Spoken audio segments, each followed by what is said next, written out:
Assalamualaikum warahmatullahi wabarakatuh. Halo semuanya.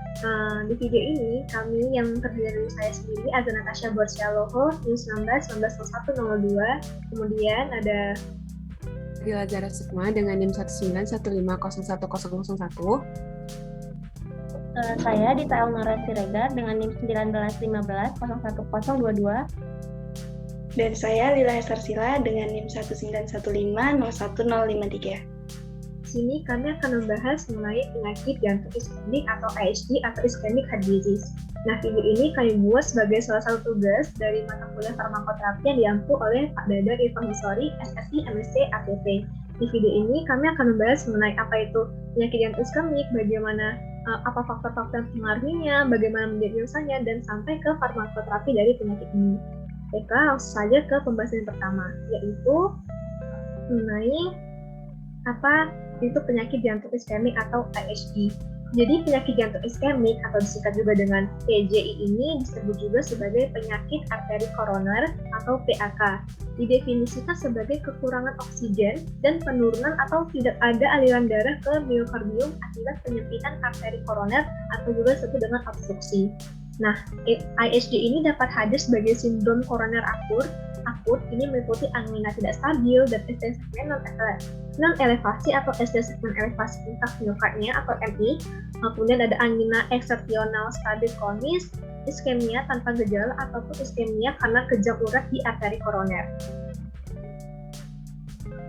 Nah, menurut Majid, patologi PJK atau penyakit jantung koroner ini dapat dilihat sebagai berikut. Iskemia, nah ini ditandai dengan kekurangan kesediaan oksigen yang bersifat sementara dan reversibel.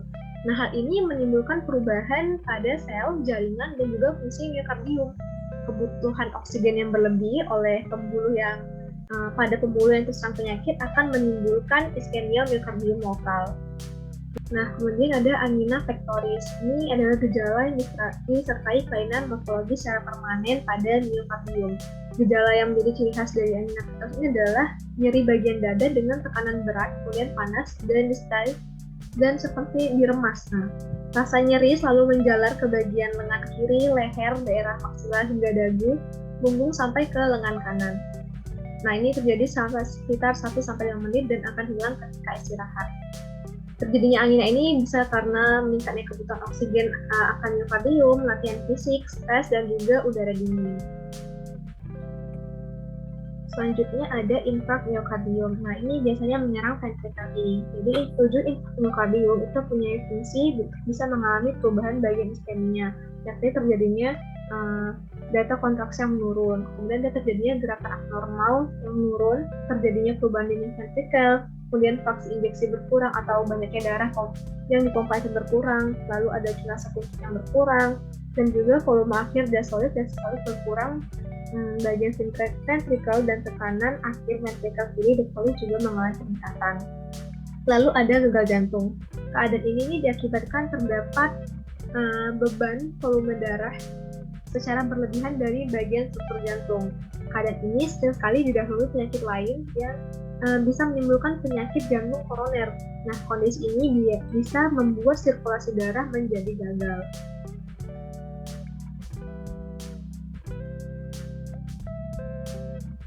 Selanjutnya, untuk patologi ini, kemudian penderita akan mengalami kematian secara mendadak dengan waktu yang cepat, dan 50% kematian mendadak pada PJK atau penyakit jantung koroner tanpa gejala. Serta ada 20% iskemia miokardium merasakan gejala beberapa minggu atau beberapa hari.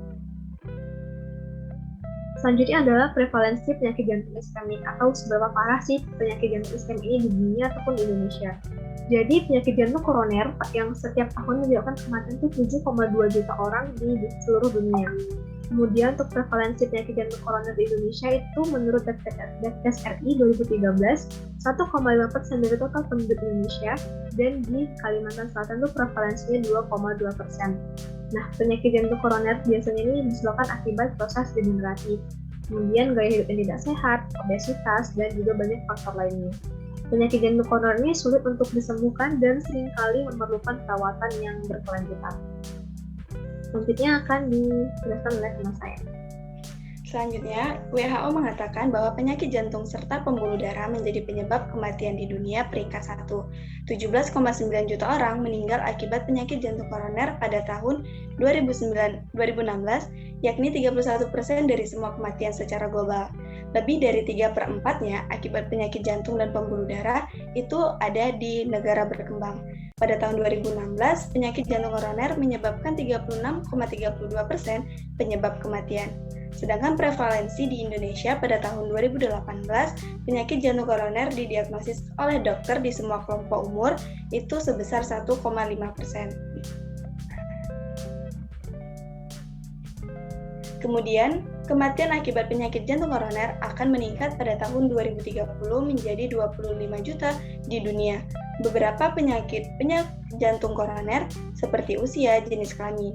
Pada pria, relatif banyak ditemukan penderita penyakit jantung koroner dibandingkan wanita. Namun, wanita akan meningkat resikonya jika telah mencapai menopause atau di atas 50 tahun. Orang yang lebih di 60 tahun dinyatakan 20% laki-laki ditemukan penderita penyakit jantung koroner, serta 12%-nya ditemukan pada perempuan. Kemudian mengenai patofisiologi. Penyakit jantung iskemik atau koroner dimulai saat terlalu banyak mengonsumsi kolesterol makanan yang mengandung kolesterol. Kelebihan kadar kolesterol dalam darah akan disimpan di dalam lapisan dinding pembuluh darah yang disebut arteri, yang disebut dengan plak atau ateroma. Apabila makin lama plak yang terbentuk, maka akan makin banyak plak yang menumpuk. Kemudian akan terjadi suatu penebalan pada dinding pembuluh darah arteri sehingga terjadi penyempitan pembuluh darah. Kemudian kejadian ini itu akan disebut juga sebagai aterosklerosis. Terdapat aterom pada dinding arteri berisi kolesterol atau zat lemak lainnya. Bila ateroma yang terbentuk semakin tebal, maka dapat merobek lapisan dinding arteri dan terjadi pembekuan darah trombus yang dapat menyumbat aliran darah dalam arteri tersebut. Hal ini akan menyebabkan berkurangnya aliran darah serta suplai zat-zat penting seperti oksigen dan zat lainnya ke dalam darah atau organ tertentu seperti jantung. Lalu bila mengenai arteri koronaria, maka suplai darah menjadi berkurang dan menyebabkan kematian di daerah tersebut, disebut sebagai infark miokard. Nah, kemudian apa sih faktor risiko untuk yang menyebabkan dari penyakit jantung ini? Yang itu ada faktor utama dan faktor pendukung. Faktor utama sendiri itu seperti perokok, hipertensi, kolesterol, dan hiperlipidemia. Kemudian untuk faktor pendukungnya itu ada obesitas, diabetes, olahraga, stres, dan gout. Dan selanjutnya tentang diagnosa akan dilanjutkan oleh teman saya. Pemeriksaan penunjang yang dapat dilakukan yaitu diantaranya dengan melakukan yang pertama tes darah, di mana tes darah ini dilakukan untuk memeriksa kadar kolesterol dalam darahnya dan juga profil pembekuan darah. Yang kedua ada elektrokardiografi atau EKG, di mana hal ini dilakukan untuk merekam aktivitas listrik jantung. Keadaan iskemia yang dinamis itu dapat dideteksi dengan pemeriksaan EKG 12 padakan secara kontinu, dan pada pasien yang mengalami angina dianjurkan untuk mengulang pemeriksaan EKG setiap 6 jam atau apabila ada saat pemantauan terjadi perubahan simptom dapat dibandingkan dengan EKG pada saat pertama kali diperiksa. Yang ketiga ada angiografi. Angiografi koroner ini adalah pemeriksaan medis yang dilakukan untuk mengamati pembuluh darah jantung dengan menggunakan teknologi pencitraan sinar X. Prosedurnya yaitu dilakukan untuk mengamati bagaimana darah mengalir melalui arteri jantung dan menentukan apakah terdapat penyumbatan atau penyempitan pada pembuluh darah. Angiografi ini dilakukan dengan menyuntikkan zat pewarna kontras ke dalam pembuluh darah jantung. Zat pewarna kontras ini dapat dilihat menggunakan sinar X. Prosedur ini membantu untuk memastikan adanya penyumbatan dan lokasinya. Kemudian mesin sinar X digunakan untuk memindai daerah target lalu mengirimkan gambar monitor yang terpasang pada alat dan dapat dilihat pada slide gambar untuk angiografi. Kemudian ada CT coronary. Jenis CT scan jantung ini berfungsi untuk mengukur aliran darah menuju arteri koroner. Saat menjalaninya, ahli medis akan menginjeksikan pewarna khas berbahan dasar iodin ke dalam aliran darah. Tujuannya untuk membuat bagian dalam pembuluh darahnya terlihat lebih jelas. Cairan tersebut akan disuntikan melalui pembuluh vena yang terdapat pada lengan Anda. Gambar dari sisi koroneri dapat dilihat pada slide.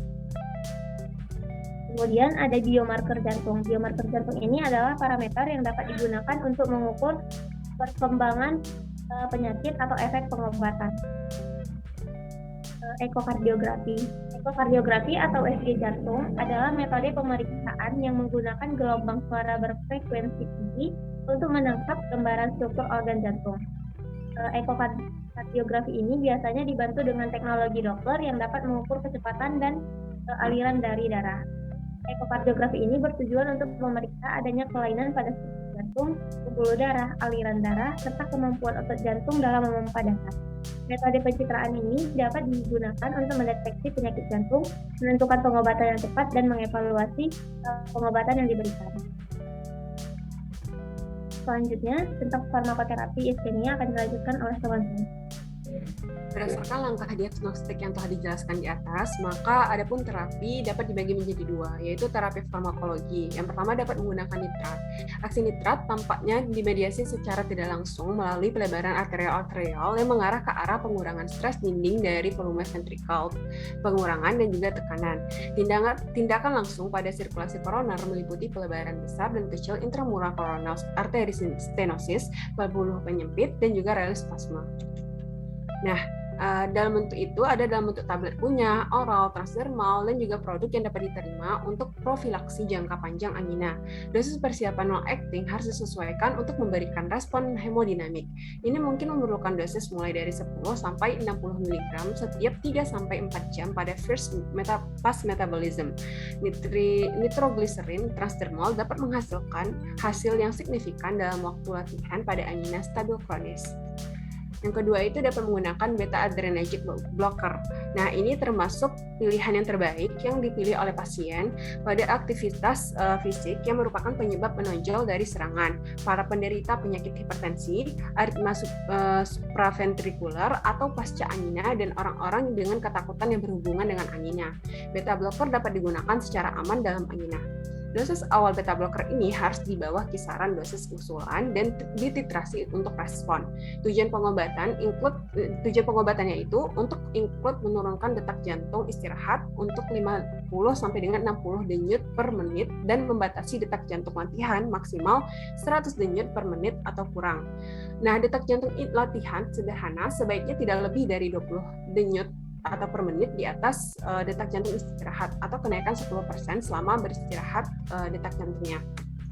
Yang ketiga itu ada renolazine, di mana obat ini mengurangi kalsium yang berlebihan dalam myostatik iskemik melalui penghambatan arus natrium terlambat. Renolazine ini diindikasikan untuk pengobatan anemia kronis dalam uji coba terkontrol. Obat sederhana ditingkatkan latihannya 15 sampai dengan 45 detik comparated dengan placebo. Renolazine ini mengurangi iskemia berulang tetapi tidak meningkatkan efiksasi primer. Efek samping yang paling umum yang dapat dirasakan itu seperti sakit kepala, sembelit, dan juga mual. Renolazine digunakan 500 mg untuk 2 kali sehari dan dapat meningkat menjadi 100 mg 2 kali sehari jika diperlukan berdasarkan gejala. Yang keempat itu dapat penyekat kanal kalsium atau CCB seperti amlodipin, nifedipin, dan juga velodipin. Kemudian ada penggunaan ifabrinin 7,5 gram 2 kali sehari, nicorandil yang merupakan nitrat derivat dari nicotinamide yang dapat digunakan untuk pencegahan dan juga pengobatan jangka panjang angina dan dapat ditambahkan setelah pemberian penyekat beta dan juga penyekat kanal kalsium. Kemudian ada digunakan juga trimetazin 20 mg 3 kali sehari, lalu purinol 600 mg per hari, dan juga malsodomin. Dan itu sebanyak pemberian 2 kali sehari per 8 mg. Adapun terapi non-farmakologi yang dapat kita lakukan yaitu dengan mengkonsumsi buah sayur dan juga gandum, menjaga berat badan ideal, olahraga, mengurangi stres dengan latihan napas, meditasi, yoga, dan juga lain-lain, berhenti merokok, mengobati penyakit yang diderita, misalnya seperti kencing manis, tekanan darah tinggi, dan juga kolesterol yang tinggi, dan juga mengontrol tekanan gula darah. Adapun daftar pustaka dapat dilihat pada layar.